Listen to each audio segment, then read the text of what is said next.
Hey guys, welcome back to another video. It is me, Mishira's Cameraman, and today we're going to be talking about another superhero court case. So we have a very interesting court case with us today. This is going to be one based off of The Dark Knight. We've done 3 cases in the past. We did the first one based on Arrow and if he was just going to be a villain or not. We discussed that using different things with first-degree murder and all of that. Our second case was on Malcolm Merlyn and if the undertaking was really something that he could be caused guilty for due to certain things. And then the third one was if Joker could be charged for his crimes due to insanity charges. And those were 3 pretty good videos. This is one I've been looking forward to doing for a very long time. I didn't really know if I was going to do it at first, but then I decided why not. I love this one so much. And we're going to be discussing in The Dark Knight, during the sonar scene, when Batman goes on the sonar machine and is going through all the city. And it's invading their privacy. He is invading the privacy of every single Gotham civilian. Is he a villain for doing that? Do the ends of him stopping the Joker justify the means of him having to pretty much invade the privacy of every Gotham civilian? So we're going to be talking about that today. Before we get into it though, I really hope you've been enjoying these criminal law videos. The views have been saying that you have been, so I hope you are. I'm very much open to your ideas for these types of videos, so I would love to see that. And also one thing I want to talk about is I have made a Google Classroom if you're interested in seeing any of the court cases more expanded upon. It is every single court case. It allows you to post your own thoughts on it. And it also has certain things like the case facts more spread out, and it will teach you more about the criminal law aspects of it, and will step more away from it being this video format. So if you're interested in that, everything should be on the screen now. And I don't want to spend too much time on that. Let's just jump right into this video. So, sorry for the long-ish opening, but we have a lot to talk about here. So, in The Dark Knight, Batman has this scene, it should be playing right now, where he's using this sonar machine, and he shows it to Lucius Fox, and it's this machine where he uses, like, the vibrations, I think. I don't fully remember what the way he does it. I believe it's the vibrations from the phone, and it's showing, based on these pulses, everyone and everything they're doing. And it's a pretty, like, terrifying thing, because it shows every single person in Gotham. It shows exactly what they're doing, and there's like 1,000 screens in that room probably, so it's showing everything that these people are doing. And it is a huge invasion of privacy, there's no denying that. So, at the end, even Lucius Fox goes, you know, I'll help you with this, but after this I'm resigning. So, even Lucius Fox knows how messed up it is. Batman knows how messed up it is, I think. So, let's talk about does that use of the sonar machine justify the means of him using it to stop a Joker? Is the Joker that big of a threat? So, as we discussed in the last video, which is why I did that video first, the Joker's a huge threat. He kills a ton of people, I think we said. He has those terrible things with different acts of terrorism. He has a lot of murder, a bombing, like a social, like a real, like a lot of terrible things. And it's a very interesting scenario to be like put in, does this justify it?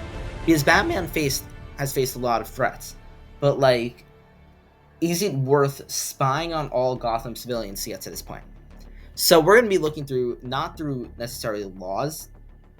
Well, actually, yes. We're not going to be looking through like first-degree murder or anything, because that's not what we're asking. We're actually going to be looking at the U.S. Patriot Act. So if you don't live in the U.S. or you don't know what the Patriot Act is, we're going to be focusing a lot on that in this video. So what the Patriot Act is it is a law that was created 45 days after 9/11. And the reason why it was created was to pretty much stop terrorism.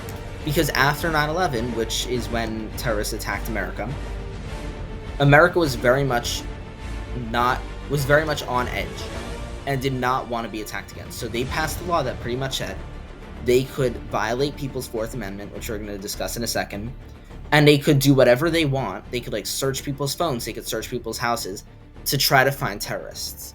And it's a very scary idea because people were very divided on it at first. Like, people were for it at first. Like, people were like, oh, this is a very good idea, we need to stop terrorists. But as it went on, people started to realize the flaws in this law, because the government was using this law less to stop terrorists and more to kind of spy on Americans. Because in the first 10 years of the Patriot Act, only one terrorist-related incident happened, and the rest were all out of the 53 people they charged with crimes, they were all for like money laundering or thievery or things like that, or for immigration fraud, whatever. And how the Patriot Act works is they pass NSLs, and we're not going to focus much on this, but NSLs are these national security letters, and all they do is they pretty much say you have to give me this information. And the FBI uses this law, the Patriot Act, a lot. And the Fourth Amendment is pretty much means no unreasonable search and seizures, which means that no one can the police or the government can't search someone without a warrant, which is fair. I think that's a pretty fair law. However, this Patriot Act allows them to violate that. So, for example, Section 215, which is a pretty important part of it, is the FBI is able to seek any tangible thing to help an investigation. So they're able to say, I'm going to take a small bit from here, a small bit from here, and I'm going to just take whatever I want, and I'm allowed to. And something else I guess we kind of have to focus on is the exclusionary rule. And the exclusionary rule is a law that was added to the U.S. justice system after Mapp v. Ohio, which was a court case in the 1960s. And what Mapp v. Ohio established, which was the exclusionary rule, is that if the police search a house without a warrant, or search at the time that was a house, now it could be anything, without a warrant, then they can exclude anything they find. So let's say the police search a house, and in that house they find a full drug deal going on, but they don't have a warrant to search that house. They can't use any evidence they found of that drug deal. They could find other evidence after the fact and then charge them, but they can't charge them with any evidence that they found during that time because they didn't have a warrant. And that is something very helpful for the American people in the exclusionary rule. Sure, it gives it does hurt the police a bit, but it is very helpful to the American citizens because then they can't be charged for something if they don't have a warrant, if the police don't have a warrant for it. But what the Patriot Act does is they use it a lot for technology nowadays. They can monitor, for Section 206, they can monitor any electronic communications without a warrant, and it's allowed, because the Patriot Act allows that to happen. So the exclusionary rule, even though it can be used, is pretty much vetoed by the Patriot Act. And Sections 214 and 16 also allow for the government to search networks for any criminal activities. So at the end of the day, the Patriot Act pretty much allows the government, to sum it up in one sentence, the Patriot Act allows the government to pretty much stalk you and see anything you're doing through electronic communications. And that's a very scary thing, which is why a lot of people, after a few years of the Patriot Act, were not in support of it. I'm not going to get into the politics of it, of which sides of the political aisle were more for it, but really at the end of the day, this law is very much an ethics thing.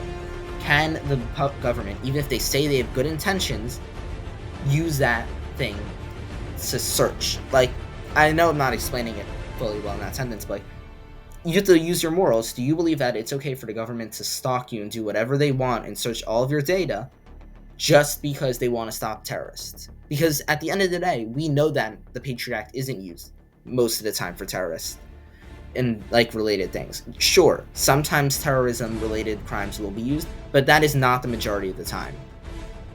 So now what we have to discuss here is how does that connect to The Dark Knight? And it does very quickly. If you have seen The Dark Knight, which I hope you have if you're watching this video, and you know that scene of the sonar, you're gonna be able to very quickly draw the connection between the Patriot Act and that of the sonar scene.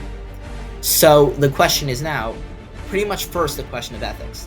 Do you believe in the Patriot Act? That is the first thing. If you believe that the Patriot Act is okay, and is okay for the government to be watching your communications and all, then you'll be fine with what Batman's doing. And if you believe the Patriot Act is not okay, even if it is strictly for terrorism, then you probably don't believe what Batman is doing is okay. However, let's say, once I already explained, how the government uses the Patriot Act mostly for non-terrorism related activities. Most of you are probably going to say, well, I'm for the idea of the Patriot Act, but I don't want it to be used for anything but terrorism related crimes, which is fair. So how does that relate to Batman? Batman, sure, he can use this system, and he can use it for sonar to stop the Joker, but what if that went farther than that? What if Batman continued to use sonar to stop other criminals? Is that now taking it too far? So we're going to be doing, that's pretty much a lot of what we're focusing on in this video. So sorry for rambling about the Patriot Act for a good chunk of time, but now it's time to have this debate. Can would you believe that Batman could be charged for this? So the first thing that we have to note is the fact that Lucius Fox destroys the machine right after it's used in the Joker fight, which is huge, because if it wasn't destroyed, Batman could very easily be charged, because they wouldn't have evidence to know if Batman was continuing to use it for other crimes. And you now see exactly how this is with the Patriot Act. At first, it's used for one good reason, to stop a terrorist. However, it could have been used for other reasons, for example, to just kind of stop other criminals, which is what the US government uses the Patriot Act for now. So now the real question is, could Batman be charged for this? And unlike some of the other ones where we're saying, are they a villain or are they a hero? Because, for example, with Arrow, I think that was the most blurred line of it. Because with Malcolm Merlyn, it was pretty clear he's a villain. And with Joker, it was the same. He's a very terrible person. Some people were commenting on that video, and were like, I can't believe you're saying Joker is a hero. I wasn't saying Joker was a hero. You kind of just have to watch the video and understand the fact that I'm claiming could he be charged with his crimes. And I think a lot of people just kind of got rubbed the wrong way by that. So, but I'm not going to apologize for that. Sorry. But for the Batman surveillance system, it is such an interesting thing to say, could Gotham file a lawsuit for a mass surveillance of unethical invasion of privacy? And is it acceptable to sacrifice this personal privacy and civil liberties also, if it helps stop a major threat? And this was a decision Batman made at first, and Batman said, yes, I'm willing to make that sacrifice. I think the Gotham people are willing to make that sacrifice if it helps stop the Joker. But there's a few questions that need to be asked, so here's what we're going to be covering. Firstly, could Batman have stopped the Joker without the sonar? Second question, would Batman reasonably have stopped the Joker? That's the first point. Not could he have, because he could do it, but we're saying reasonably in this scenario. Second thing is, what does Batman do with it after it? And third, how was it used? Was it used to the point where it was stalking other Gotham people? Or was it specifically looking for the Joker, and how was it used? So it's a lot of blurred lines. Again, this is what I love about this case, is the fact that it is a lot more blurred, and it's a lot more of a debate. So, something very interesting to get into, firstly, is could Batman have done it without the sonar? And I don't really think he could have, because that building was very much it was swarming with people, and he didn't know who was good or bad, because also, if you don't remember, it was civilians who were held as hostages in the masks. So the sonar very much helped him figure out who was a bad guy and who wasn't actually a bad guy, and he was trying to figure that out, and I think that was very helpful. I do think Batman probably could have done without the sonar, because the reason why I say that is because he could have probably found another way. However, with the fact that there was the time threat with the ships, and I think what has to be thought of here is the fact that the Joker did have that time threat saying, you have to do this in X amount of time, or if not, I'm going to blow up these two ships. So Batman had to resort to this sonar system. So yes, he pretty much needed it to stop the Joker. But here's the big thing we need to focus on. Batman was building this device prior to the Joker. Or, I don't remember if he was saying if he was building it because of the Joker, but it was not built in response to the ships. It was built and then used in response to the ships.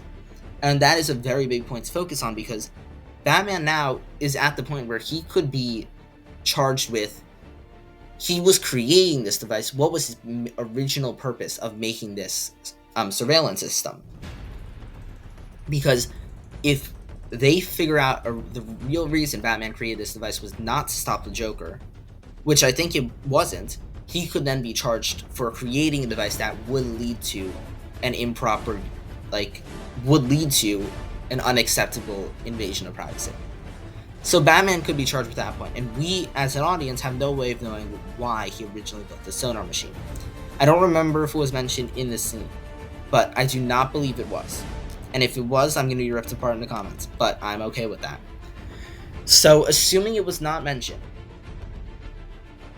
this machine, at this point, has the power to stalk every single Gotham civilian. And also, if it gets into the wrong hands, what happens then? And this is very much this is not a good situation, for Batman to be in, because he is now at the point where he could be very heavily charged for this crime. So now we have to get into our second factor of this. I don't really remember what I said for my 3 factors were, but what if Batman didn't destroy it after the use of the Joker? And he did, luckily. If he didn't, he would be charged for invasion of privacy. And the other thing is, did he use it to stalk other people prior to finding the Joker? Which is no, because Lucius Fox was the one monitoring the machine, not Batman. And neither one of them was really watching like a person watching TV on his couch. They were looking for the Joker. So yes, they were invading people's privacies, but they were not watching people's privacies for them doing things. They were watching for the Joker. So in that sense, they were not observing the ordinary person. They probably don't even know who anyone is because of the way it works. But they could make the argument that they were only using it to stop the Joker, which I believe they were. Because I don't think they were using it to stalk the ordinary Gotham civilian, because there was no evidence of that. They weren't like watching like, oh, that person's doing that, that's fine. Oh, now here's the Joker. They're doing it very strictly to find the Joker. So I don't think that they could very easily be charged with that. However, here's the big issue.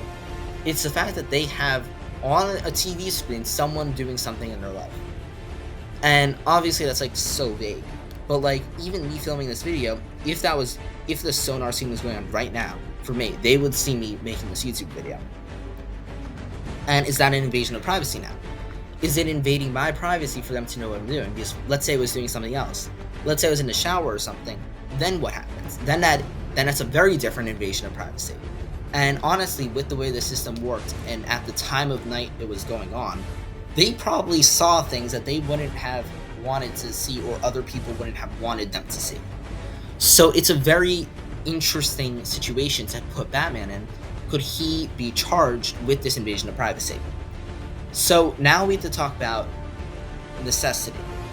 Was it necessary for Batman to have done this? And at the end of the day, it was. And we said this. Yes, it was necessary for Batman to have done this. But would the people of Gotham reasonably be mad at Batman for doing this? And at the end of the day, I think they could be. Because yes, Batman did do it to stop a terrorist, and he was doing terrible things. He blew up a hospital. He was threatening to blow up 2 ships. But what he wasn't doing was taking into account what that was going to do to the normal person. And in another video, which I'm going to do soon, is about how Superman, during his fight in Metropolis, destroys like 50 buildings and kills probably thousands of people in that fight. And yes, he stops this threat who's trying to destroy the world, but he destroys a ton of the city whilst doing that. So could he be charged with that? And it's a very similar thing to Batman. Batman, at the end of the day, could have stopped Joker. Would he have done it in time? Probably not, but he could have done it without invading the ordinary person's privacy. And could Batman, and now here's where we're going to get into the actual argument, could Batman be charged with being guilty of this crime? So before I give my verdict, I just have to say quickly that my answer is not the right answer. My answer isn't the wrong answer. My answer is just what I personally believe based on the information I've given. You could think something entirely different from me, and that's fine. And I would love to hear your answer in the comments below and why you think differently or the same from me. But I'm going to just give my answer, and if you disagree, that's fine. But I am giving that based on what I believe with the Patriot Act and with this specific scenario. And I believe that Batman is guilty of this. And I think Batman could be called a villain for overstepping here.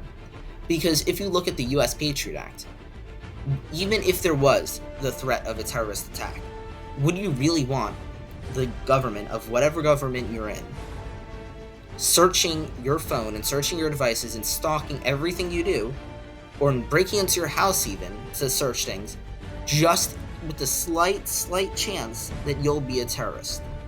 And I don't think that's fair. Because yes, sure, you could be a terrorist, and then that sucks. But at the end of the day, the majority of the people that the FBI searches with NSLs is innocent. And instead, they're just invading their privacy because they are checking. So sure, it is going to benefit the overall people, but is that a sacrifice that you're willing to make to stop a threat? And in my opinion, I don't think that is a necessary sacrifice. Because the government could narrow down that thing to a certain area where it could be. But the government really uses NSLs in the case of something like this, worldwide. And if you look at this Gotham attack, it wasn't really like Batman will search a few buildings. He searched the entire city for Joker. And instead of being like, now we just wait for him to come back, or maybe GPSing his phone or something, they really searched the entire city, every single house, just to find this guy. And if this is what they want to do, that's fine. But then why doesn't Batman do this for every threat? Why doesn't Batman do this against Bane in the next film? Or why doesn't another version of Batman use this against the Riddler? Like, there are 1,000 different arguments you could make, and this would make superheroes' lives so much easier. But the reason why superheroes don't use a system like this is because that they know that this crosses the line. If every hero thought this was okay, then every hero would be using this. They'd be like, oh no, where's Calendar Man? Let me search the entire city for him. Like, it would be invading that person's privacy. Because, for example, what if this grew larger than Batman? Let's say the normal person found out that Batman was using this and then was going to keep using it. He can now be working with the police. The police could now have this, and they could just say, oh, we saw you like stealing something, which no one would really find out or care about if the sonar system wasn't in place. But now that it's in place, they catch you. And you could say, sure, like, you're breaking the law. So in my opinion, you should get caught there. I'm not going to say, like, commit crimes. But, like, I'm sorry if it made it seem like I'm saying you can commit crimes. I don't think you should. But if you have to use a system where you're stalking everyone, then it isn't really freedom. That's more like, I'm going to be always watching you. And it really limits the freedoms of most people. So when you look at this situation in Batman, he does destroy it at the end. And that does help fix his scenario, which is why he may not be seen as much of a villain. But in my eyes, Batman isn't heroic for doing this. At the end of the day, Batman is more heroic than Joker because he's this insane terrorist. But he is actually not insane. I argued that he's not in my last video. But even though he is doing this thing to stop this person, he's not heroic for doing it. He is he's sacrificing the freedom of the city to stop this person who's also trying to take away the freedom of the city. So it kind of balances out. So I'm not going to say Batman's a villain for doing this, because I don't think he's necessarily a villain. I don't think he's a hero either. I think he is not able to justify the means based on his end goal, but he's also not a villain. He's more in that gray area, which is kind of what I argued for Oliver Queen. I said his actions in Season 1 are villainous, but because he's able to justify them, I'm not going to say he's a villain. He's more in that gray area, which is how I feel about The Dark Knight. Batman in The Dark Knight Rises is a hero, because at the end of the day, he sacrifices his life to save the city. And also, The Dark Knight Rises is just such a weird film. But, like, I feel like he's a hero in that film. And I feel like even in the first one, you could call him somewhat of a hero. But in The Dark Knight, I don't think that his end of killing the Joker, not killing the Joker, he doesn't kill him, but stopping the Joker, does not justify the reason of him having to take away the freedoms and stalking all of these people in Gotham and watching everything that everyone does, just so that he could catch him, is the necessary outcome. And you can even see, like, at the end, he's like, Batman makes himself the villain because he can't make Harvey Dent the villain. But at the end of the day, Batman deserves to be chased like that. He violated the privacies of every single person in the city. So that is kind of his punishment. He gets punished for this thing he did, which kind of shows how his ends didn't justify the means. Like, it's shown in that sense. Like, if Batman didn't do this, or if the writers felt like Batman was okay for doing this, they probably wouldn't wouldn't put him in that situation at the end. It almost is his penance for the crimes he did commit. And I think that's all I have to say. Thank you guys so much for watching this video. I know this was on the longer end, but I really did enjoy making this one, and I really hope you enjoyed it. Comment below your thoughts on this court case, what you thought of it, if you agree or disagree with me. And give me other ideas, please. And that's all I have to say. Thank you guys so much for watching this video. I'll see you guys in the next one. Bye, guys.